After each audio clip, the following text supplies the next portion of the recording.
देखो बच्चों, आज हम पढ़ेंगे कक्षा 8वीं का चतुर्थ पाठ, जिसका कि हम अनुवाद पढ़ चुके हैं, है ना। वो क्या था, गीत था एक, उसका अनुवाद पढ़ चुके हैं। तो चतुर्थ पाठ का क्या पढ़ेंगे हम, अभ्यास पढ़ेंगे। अभ्यास में सबसे पहले प्रश्नोत्तर। आपकी बुक में जो है वो थोड़ा सा सीक्वेंस अलग है, तो कोई बात नहीं, आप लोग समझ सकते हैं ना। तो प्रश्न नंबर 1 में केवल वाचन है, तो वो प्रश्न नंबर 2 के प्रश्न उत्तर है, तो वो लिख रही हूँ। तो सबसे पहले है स्वकीय साधनम किम। साधन यानी अपने पास जो सुख सुविधा होती है वो। तो अपना साधन क्या होता है, जैसे हम कोई काम कर रहे हैं तो अपना साधन क्या होता है। कोई भी काम कर रहे हैं तो जो फिजिकल थिंग्स है वो तो अपने पास होती है, लेकिन सबसे ज़्यादा इम्पोर्टेंट साधन अपना क्या होता है, बल या अपनी शक्ति या अपनी, है ना। तो अपना साधन क्या है, बलम। स्वकीयम साधनम बलम भवति। स्वकीय साधनम बलम भवति। दूसरा, खुद के बल से हम सारे काम करते हैं ना, ठीक है। फिर पथि के विषमः प्रखरः। रास्ते में विषमा यानी टेढ़े मेढ़े विभिन्न अलग अलग आकार के, प्रखरा यानी बहुत सारे। तो रास्ते में जैसे हम कोई भी काम करते हैं तो रास्ते में क्या होता है, दूसरे हमारे टांग खींचने वाले होते हैं, लेकिन क्या होता है कि कोई ना कोई अच्छा बोलता है, कोई बुरा बोलता है, ऐसा करते रहते हैं ना। तो यहाँ पर विषमा प्रखरा यानी अलग अलग क्या है, विषम क्या है, टेढ़े मेढ़े क्या हैं। तो क्या है, हमने इस गीत में पढ़ा है उसके अनुसार पाषाण। पाषाण यानी पत्थर, पाषाण यानी पत्थर। रास्ते में क्या है, पाषाणः विषमा प्रखरा। सततम किम धरणीयम, किम करणीयम। सतत हमको क्या करना चाहिए, सतत हमको क्या करना चाहिए, हमारा उद्देश्य याद करना चाहिए। क्या याद करना चाहिए कि हमको क्या करना है। केवल मौज मस्ती हमारा जीवन नहीं है, हमारा उद्देश्य। तो क्या आएगा, ध्येय स्मरणम। ध्येय स्मरणम सततम करणीयम, ध्येय स्मरणम। फिर है एतस्य गीतस्य रचिता कः। इस गीत के रचिता कौन है, तो इस गीत के रचिता कौन है, श्रीधर भास्कर वर्णेकर। इस गीत के रचिता कौन है, श्रीधर भास्कर वर्णेकर। क्या था गीत, कि हमेशा आगे बढ़ाओ, रखो कदम, हमेशा आगे रखो कदम, हमेशा आगे बढ़ो, ये हमारा गीत था। फिर सह कीदृशः कवि मन्यते। उनको किस प्रकार का कवि माना जाता है, तो वह कौन से कवि थे, राष्ट्रवादी, राष्ट्र के हित में लिखने वाले, सह राष्ट्रवादी कवि मन्यते। इस प्रकार आपकी बुक में प्रश्नोत्तर दिए हैं, है ना। तो अब हम चलते हैं अगले क्वेश्चन की ओर, जिसमें कि क्या है, रिक्त स्थान है। और ये रिक्त स्थान आपको अवयव पद, क्रियापद, इस ऐसे करके पूछे गए हैं अलग अलग उसमें, है ना।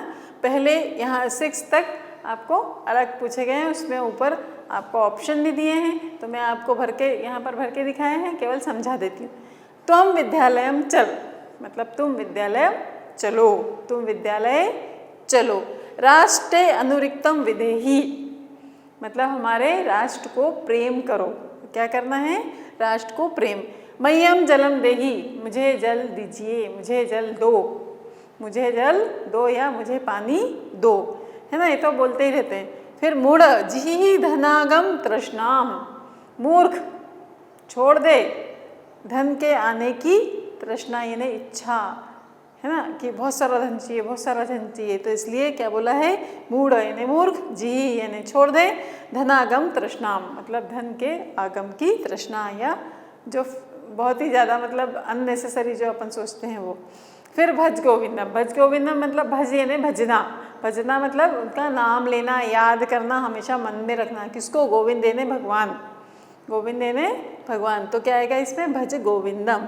फिर सतत ध्येय स्मरणम कुरु, हमेशा, लगातार, निरंतर, निरंतर क्या करते रहो, हमारे उद्देश्य को, ध्येय हमारे उद्देश्य को याद करो, है ना।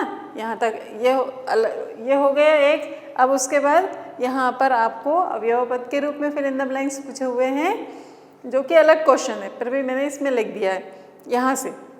विद्यालय से पुरतः एकम उद्यानम अस्ति, विद्यालय के सामने एक बगीचा है, ठीक है। सत्यम एव जयते, हमेशा सत्य की जय होती है। यहाँ हमेशा नहीं लिखा है, यहाँ लिखा है सत्यम यानी सत्य की ही, विजय होती है, सत्य की ही विजय होती है, सत्यमेव जयते। तो ये कोटेशन तो कहीं भी लिखा हुआ दिख जाता है आपको। किम भवान स्नानम कृतवान खलु, क्या होगा, क्वेश्चन पूछा है। हम बोलते हैं रोज नहाओ रोज नहाओ, क्या होगा स्नान करके, यहाँ पर पूछा है क्या होगा स्नान करके। आप लोग सब बहुत अच्छे बड़े बच्चे हैं, सब समझ सकते हैं। मतलब यहाँ पर ये दूसरा उद्देश्य है कि यदि मन के मैल को नहीं धोया, मन के मैल को नहीं धोया तो किम भवान स्नानम कृतवान खलु, कि क्या होगा स्नान करके। फिर है सह यथा चिंतयति तथा आचर्यति, वह जैसा सोचता है, वह जैसा सोचता है वैसा ही आचरण करता है, वैसे ही वो क्या करता है, व्यवहार करता है। अब इसके ये 3 फिल इन द ब्लैंक्स हैं, मैं ये भी लिख देती हूँ, है ना, और इसके आगे वाले fill in the blanks rough करके, और उसको फिर और दूसरे क्वेश्चन भी कर देती हूँ। देखिए अब हम जो बचे हुए खालिस्तान है 3 वो देखते हैं। ग्रामम परितः वृक्षाः सन्ति, ग्रामम, इसके पहले मैंने पुरतः बताया था तो आगे सामने, है ना। अब परितः है ना चारों ओर, तो गांव के चारों ओर वृक्ष होते हैं। विद्या बिना जीवन वृथा, विद्या के बिना, विज्ञान के बिना जीवन क्या है, व्यर्थ है, व्यर्थ है, जीवन कोई काम का नहीं है। किसके बिना, विद्या बिना। सदा भगवंतम भज, हमेशा भगवान को भजो या हमेशा भगवान को याद रखो। हम कोई भी काम कर रहे हैं तो हमको ये नहीं भूलना है कि भगवान देख रहा है, तो सदा यानी हमेशा भगवान को और भजो यानी याद करो, ठीक है। अब प्रश्न नंबर 3 है, इसमें है विलोम शब्द। तो विलोम शब्द के लिए आपको पहले इन शब्दों के अर्थ पता होना चाहिए, तभी आप विलोम शब्दों को मिला सकते हैं।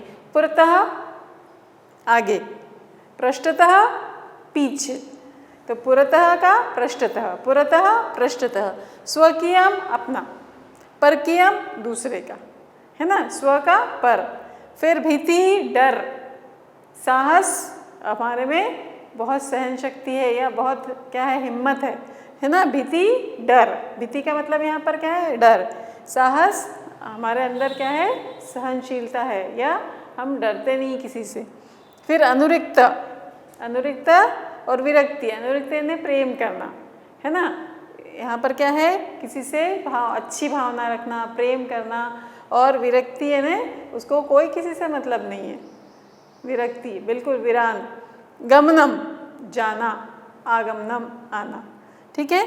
इस प्रकार ये आपके विलोम शब्द हो गए और फिल इन द ब्लैंक्स हो गए। अब आपको एक और प्रश्न आपको दिया हुआ है, जैसे देखिए आम और ना दिया हुआ है, हाँ या ना पूछा है। जब हमने लेसन पढ़ाया, प्रश्नोत्तर पढ़ाया, सब कुछ पढ़ाया, तो इतने छोटे छोटे सेंटेंस आप लोग पढ़ के देख सकते हैं। उसमें एग्जाम्पल भी दिया है, तो फर्स्ट वाला और लास्ट वाला हाँ है और बाकी 3 जो बीच के ना है, तो आप उसको पढ़ के देख लीजिएगा। और व्याकरण भी हम व्याकरण करते समय करेंगे, है ना। अभी तो क्या है, आपको वाक्य बनाना सीखना है। वाक्य भी कैसे दिए हैं उन्होंने कि इसके अर्थ भी दिखाइए, तो यहाँ पर मैंने अर्थ नहीं लिखे हैं, अर्थ मैं बोल रही हूँ वैसे आपको लिख लेने हैं। अर्थ नहीं लिखे, अर्थ भी बताना है और उसके वाक्य भी बताना है। अब बहुत ही छोटे छोटे, जैसे नागह, नगह और नागह, केवल आ की मात्रा का फर्क है, लेकिन बच्चों इसमें क्या है, बहुत ज़्यादा अर्थ का परिवर्तन कहाँ के कहाँ हो जाता है, बहुत ज़्यादा हो जाता है। एक मात्रा लगाने से अर्थ परिवर्तन को आप देख लीजिए यहाँ पर कैसा होता है। हाँ, परितः, परितः लिखा है, बस वो परितः को पुरतः कर दिया, है ना, ई की मात्रा हटा के ऊ की लगा दी, तो इसका अर्थ कितना बड़ा चेंज हो गया। इसलिए हमेशा आपके टीचर्स बोलते हैं कि बच्चों हिंदी में मात्राएं सीखो और मात्रा का ध्यान रखो। यदि आप लोगों को नहीं पता है आप लोग क्या क्या लिख जाते हैं, है ना, मात्राएं बदल देते हैं तो उसका अर्थ कुछ की कुछ। तो यहाँ पर हम देखते हैं परितः ग्रामम परितः वृक्षाः सन्ति। अभी ये फिल इन द ब्लैंक्स में था, तो ज़रूरी नहीं कि वाक्य आप ये वाले बनाइए, आपको जो समझ में आता है वो बना सकते हैं। छोटे छोटे वाक्य भी बना सकते हैं, मैंने भी छोटे बनाए, लेकिन यदि आपको और अच्छे कोई आपके अंदर से निकल रहे हो तो आप बना सकते हैं।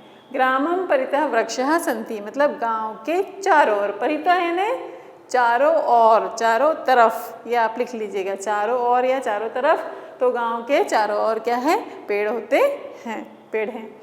पुरतः सामने, है ना, आगे। गृहस्य पुरतः उद्यानम अस्ति, घर के सामने या घर के आगे क्या है, बगीचा है।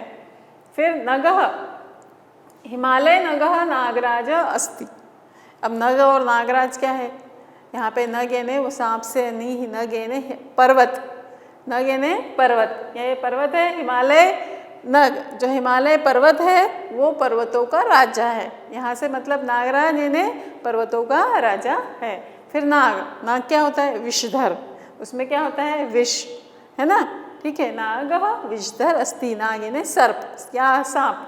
फिर है आरोहणम, आरोहणम है ना, यहाँ की मात्रा नहीं लगी है। आरोहणम, आरोहणम यानी चढ़ना, आरोहणम यानी चढ़ना। तो सह पर्वते आरोहणम करोति, यहाँ भी लगी हुई है। सह पर्वते, वह पर्वत पर चढ़ता है या चढ़ती है, कोई भी नहीं, सॉरी, सह है तो वह बालक या लड़का, ये कौन सा? पुल्लिंग, वह पर्वत पर चढ़ता है। सह पर्वते, किसी का नाम लिख सकते हैं आप, ये खुद के लिए लिख सकते हैं, पर खुद के लिए लिखेंगे तो अहम पर्वते आरोहणम करो, क्या आएगा इसमें? मी, है ना, आमी लग जाएगा, ठीक है। फिर अवरोहणम, वानरः वृक्षात् अवरोहणम करोति, वानर या बंदर क्या है? वृक्ष से, यहाँ पर वृक्षात आया, देखो यहाँ पर्वते है ना, यहाँ पर ऐसे ही विभक्ति से, जहाँ पर भी से का प्रयोग होता है वहाँ वृक्षात, वृक्ष से नीचे उतरता है या उतर रहा है। फिर विषमः, विषमः यानी ये इसका मतलब चढ़ना और इसका उतरना, ठीक है। विषमः यानी टेढ़े मेढ़े, जो एक समान नहीं हो।